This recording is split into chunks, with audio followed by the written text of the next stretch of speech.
Hello guys, welcome back to my channel lit lovers. जैसा कि आप थंबनेल में देख चुके हैं, आज की जो हम राइटर कवर करने वाले हैं उनका नाम है मुल्क राज आनंद। गाइस, ये फेमस इंडियन इंग्लिश राइटर है और हमारी जो इंडियन इंग्लिश राइटर्स की सीरीज चल रही है ये उसके दूसरे राइटर है।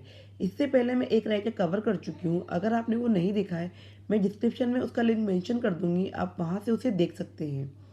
ठीक है। और गाइस, ये मेरे हैंड रिटन नोट्स है जिनको पढ़कर मैंने खुद ने अपना यूजीसी नेट का एग्ज़ाम फर्स्ट अटेम्प्ट में क्वालिफाई किया है और आपको भी ये नोट्स काफ़ी हेल्पफुल होंगे। ठीक है, तो शुरू करते हैं। Mulk Raj Anand, for his depiction of the lives of the poor caste in traditional Indian society, he became very famous. ठीक है, he became famous from his first novel The Untouchable, published in 1935, then Coolie published in 1936, and then Two Leaves and a Bird in 1937. Guys, he even launched a magazine Marg, sponsored by GRD Tata and Tata Group. अच्छा guys, मैंने पहले भी बोला है कि अगर कोई भी राइटर किसी मैगजीन से एसोसिएट है तो वो इम्पोर्टेंट हो जाती है, तो आप इसे ध्यान रखिएगा।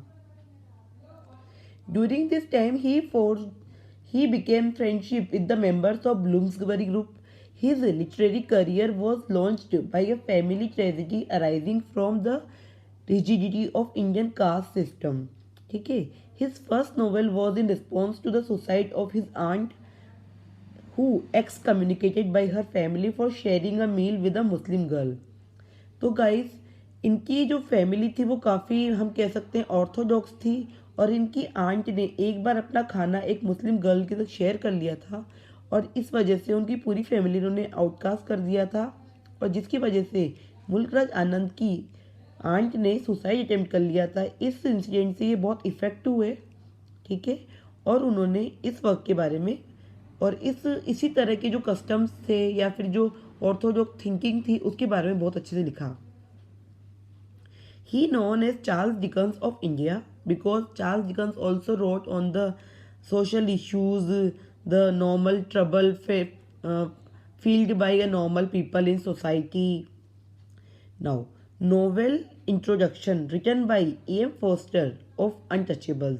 गाइस, जिस तरह से आर के नारायण के ग्राहम ग्रीन बहुत अच्छे फ्रेंड थे और उन्होंने उनके first novel Swami and friends का प्रीफेस लिखा था, इसी तरह इस नोवेल अनटचेबल का प्रीफेस ई एम फॉस्टर के द्वारा लिखा गया है। ई एम फॉस्टर बहुत ही फेमस अमेरिकन राइटर हैं।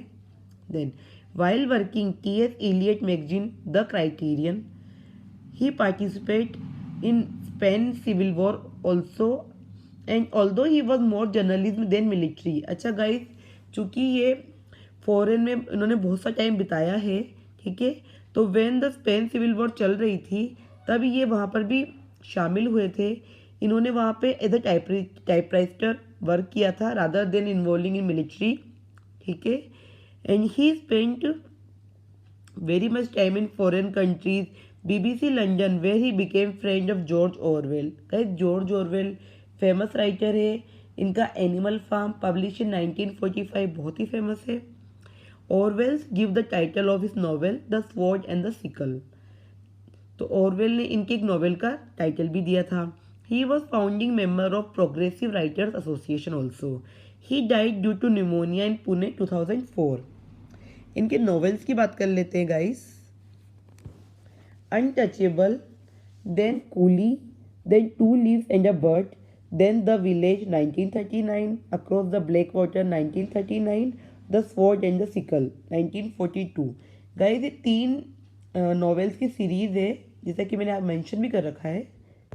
The Big Heart 1945, the Lost Child 1934, Seven Summers a Memoir, the Private Life of Indian Prince 1953, the Old Man and the Cow 1960। Guys, the Old Man and the Cow भी काफ़ी famous है, इससे भी question बनते हैं। The Road 1961, the Death of Hero 1964, जो इनका last famous novel था। ठीक है गाइस, अब जो मैं आपको कुछ इंपॉर्टेंट वर्क्स है जैसे untouchable, coolie, the sword and the sickle, the Old Man and the cow, इनकी मैं आपको रिक्वेस्ट करूंगी कि आप जाकर गूगल पर इनकी समरी पढ़िए, क्योंकि इनसे डीप से अंदर से क्वेश्चन आते हैं, समरी बेस्ड, कैरेक्टर बेस्ड, तो आपको इसकी अच्छी नॉलेज होनी चाहिए। अब मैं आपको ये सारे वर्क्स एक ट्रिक से लर्न करवा देती हूँ। सबसे पहले एक अनटचेबल लड़का था। ठीक है, उसे कहीं काम नहीं मिला तो वो कूली बन गया।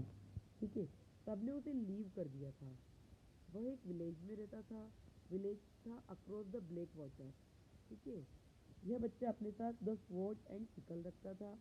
इसका बहुत ही बिग हर्ट था, लेकिन ये एक लॉस्ट चाइल्ड था क्योंकि किसी ने चपटाया नहीं था। ठीक है, इससे पहले 7 समर्स तक तो इसकी प्राइवेट लाइफ अच्छी थी क्योंकि इन्होंने इंडियन प्रिंस का काम किया।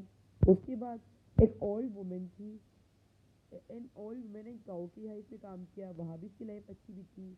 बट उसके बाद ये बेकार हो गया और इसे रोड पर घूमना पड़ा। और इसी तरह से ये बच्चा मर गया, तो हम कह सकते हैं द डेथ ऑफ हीरो हो गई 1964। तो आपको गाइस ये सारे जो इनके वर्क है आपको आई होप अच्छे से याद हो गए होंगे। मैं दोबारा रिवाइज करवा देती हूँ। अनटचेबल एक लड़का था, उसे किसी ने काम नहीं दिया तो कूली बन गया। ठीक है, उसे सबने लीव कर दिया था। वह एक विलेज से रिलेट करता था। अक्रॉस द ब्लैक वाटर था वो। द स्पोर्ट एंड सिकल वो अपने पास रखता था। उसका बिग हर्ट था। वह एक लॉस्ट चाइल्ड था।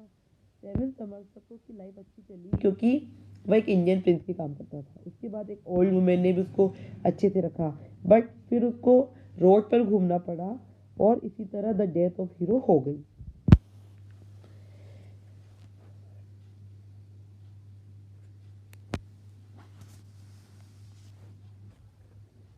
गाइस इनकी शॉर्ट स्टोरी कलेक्शंस की बात कर लेते हैं। The Lost Child and the Other Stories 1934, the Barber's Trade Union and Other Stories 1944, the Tractor and the Corn Goddess and Other Stories 1953, the Power of Darkness and Other Stories 1959, Indian Fairy Tales 1946, More Indian Fairy Tales 1961। Guys, in his lifetime, he wrote over caste system, religion, poverty mainly. ये इनकी theme होती थी इनके works की। अब guys इनकी autobiographies की बात कर लेते हैं। इन्होंने 4 ऑटोबायोग्राफी लिखी है। 7 summers publish in 1951, morning face 71, conversation in Bloomsbury 81 and Pipli Sahib 1985। तो इनको ट्रिक से याद करते हैं। समर्स की मॉर्निंग में कॉन्वर्सेशन चल रहा था ब्लूम्सबरी ग्रुप से किसके बारे में, पीपली साहिब के बारे में। नाउ इनके नोटेबल वर्क्स हैं। अच्छा, नोटेबल अवार्ड्स इनको जो मिले हैं, international peace prize in 1953, then Padma Bhushan 1968। Guys आप सबको पता होगा कि इंडिया में पद्म भूषण बहुत ही इम्पोर्टेंट माना जाता है, कुछ ही लोगों को मिलता है। ये हाईएस्ट सिविलियन अवार्ड्स में से एक है, which given him 1968, then Sahitya Academy Award 1978 for his contribution on education and literature। और साहित्य अकादमी अवार्ड मिला इनको नोवेल द मॉर्निंग फेस्ट के लिए, जो कि इनका ऑटोबायोग्राफिकल वर्क है। ठीक है गाइस, इनकी कुछ वर्क्स की समरी की बात करते हैं। तो सबसे पहले अनटचेबल जो बहुत फेमस है, बार बार एग्जाम में पूछा जाता है। 1935, इसमें एक real incident of caste system है बेस्ड बाखा ऑन कास्ट सिस्टम। बाखा इसका मेन कैरेक्टर है। depicts life of Baka, a young sweeper boy who is untouchable due to his work of cleaning latrines. He suffered a lot. Then Coolie, which is his second work, title है because a small child, how much he faces in the small age, highly critical of British rule in India and India's caste system. The plot revolves around a 14-year-old boy Munnu and his plight due to poverty and exploitation, aided by the social and political structures in peace, lead to his death। एक बच्चा सिर्फ 14 years old poverty की वजह से, caste system की वजह से, social and political structures की वजह से इतना सफ़र करता है और एंड में उसकी डेथ हो जाती है। Then to leaves and a Bird, इसमें है गंगू, मेन कैरेक्टर है, became daughter and force to work as a slave. इसमें ऑपरेशन ऑफ द पुअर है। थीम है tea plantation of Assam. Novel was later adapted to a Hindi film named Rahi, in which Devanand worked. Then Gangu is a middle-aged living in Hashirpur with his wife Sajni, daughter Leila and his son Buddhu। Guys, इनकी daughter Leila sexually abused by a officer Leela and guilty find in the end Gangu himself, because you know the Englishmen are in power and they forcefully put all allegation to Ganguly's father. Now untouchables, brutal face of caste system. इसकी main character जिसमें पहले बता चुकी हूँ बाखा, राघा और सोहिनी है। Protagonist toilet sweeper है, डिस्क्रिमिनेशन की थीम है। लाखा इसके फादर का नाम है जो कि हर्टलेस फादर है। शरद सिंह इसमें एक अच्छा कैरेक्टर बताया गया है who give him hockey though he belongs to a upper class. In the end, Gandhiji announced to make now toilets and Baga fish that could change his life. He became disciple of Gandhiji, untouchable called Harijan. The Sword and the Sickle इसमें guys communism में big hurt जो कि इनकी autobiographical novel भी है क्योंकि इनके father भी एक कॉपर स्मिथ थे। And how he livelihood destroy through the capitalist era and industrialization. The village first one of trilogy Across the black Water, the sword and the Sickle, ये 3 trilogy के parts हैं।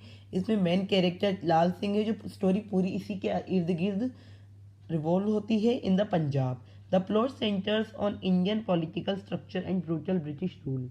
Second part across the black Water, the only novel that set in world war first. Guys ये important है कि ये एक novel ऐसा है जिसमें वर्ल्ड वॉर फर्स्ट की सेटिंग है। Who wished to redeem the peace of his family will reward for serving in the war. Guys Lal Singh जो मेन कैरेक्टर है वह वर्ल्ड वॉर फर्स्ट में अंग्रेजों की तरफ से पार्टिसिपेट करता है इस उम्मीद में कि उसकी जो छोटी सी लैंड है जिस पर अंग्रेजों ने कब्जा कर लिया है वो अगर वो पार्टिसिपेट करेगा आर्मी में और अगर ब्रिटिशर्स जीत गए तो शायद वो उसको लैंड को वापस कर दे। तो ये इसकी थीम है। गाइज आई होप ये वीडियो आपको अच्छा लगा होगा। वीडियो थोड़ा सा लंबा ज़रूर हो गया लेकिन मैंने सारे ही की फैक्ट्स को जो भी मुल्कराज आनंद से रिलेटेड हैं उनको कवर करने की कोशिश की है। आई होप आपको ये वीडियो अच्छा लगा होगा। अच्छा लगा हो तो मुझे मैसेज करके बताइए। इसे अपने फ्रेंड्स के साथ भी शेयर कीजिए गाइज ताकि उनको भी काफ़ी हेल्प कर सके। आज के लिए इतना ही, मिलते हैं नेक्स्ट वीडियो में, तब तक के लिए बाय।